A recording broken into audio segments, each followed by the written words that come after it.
A bombshell has exploded onto Zimbabwe's political landscape with the publication of a new book, How Mnangagwa Blindsided Robert Mugabe and Grabbed Zimbabwe, by former CIO Deputy Director, Lovemore Mukhandi.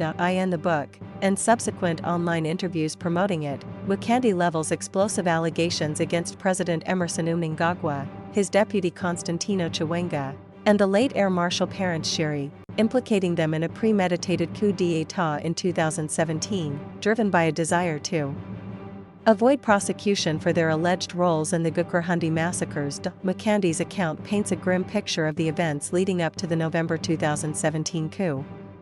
He contends that the plot was hatched not in the heat of the moment, but rather, meticulously planned over decades, stemming from the atrocities committed during the Gukurahundi era. This was long planned in the 1980s because Mnangagwa wanted to rule but realized he would not win elections. Mukhandi asserts the Gukurahundi, a dark chapter in Zimbabwean history, saw the North Korean-trained 5th Brigade, under Shiri's command, perpetrate the killing of an estimated 20,000 mainly Ndebele-speaking civilians in Matabeleland, Bulawayo, and Midlands provinces. Chiwenga, Mukhandi alleges, also held a commanding role in the region during this period. You would find that Shiri, Chiwenga, and some top officials in the CIO, including Shiri Huru and Muzariri, were all involved in those atrocities, and all reported to Mnangagwa, who was coordinating them. Mukhandi reveals while highlighting the alleged complicity of Mnangagwa, Shiri, Chiwenga, Edson Shiri Huru, a deputy director general in the CIO, and Menard Muzariri, the fear of future prosecution for these heinous crimes, Mukhandi argues, was the primary motivator behind the coup. There was this fear among them arising from the fact that there was an outcry about this genocide that had been committed in Matabeleland, and it was known to this group of people, Mnangagwa, Shiri, Chiwenga, Shiri Huru, Muzariri among others, that one day they might have to account for these atrocities.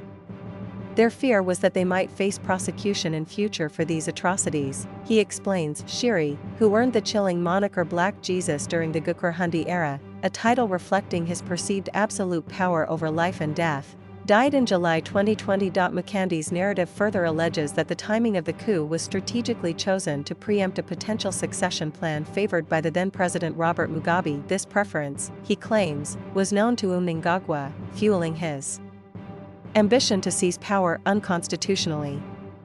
These people who had been involved in atrocities in Matabeleland knew this was what was about to happen and feared that if power was handed over to someone they did not trust to protect them once in office, then they would be in serious trouble as they might have faced prosecution. The November 2017 coup was meant to preempt the handover of power to somebody that Mnangagwa and company did not trust to protect them once they got into power, someone who might have prosecuted them.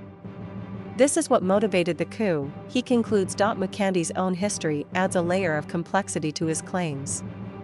He fled to Canada at the turn of the millennium following his dismissal from the CIO, facing allegations of defrauding the agency. He was deported back to Zimbabwe in September 2011, although the subsequent trial never commenced. The publication of Mukhandi's book promises to reignite intense debate and scrutiny of Zimbabwe's political history, particularly the events surrounding the 2017 coup and the lingering legacy of the Gukurahundi massacres.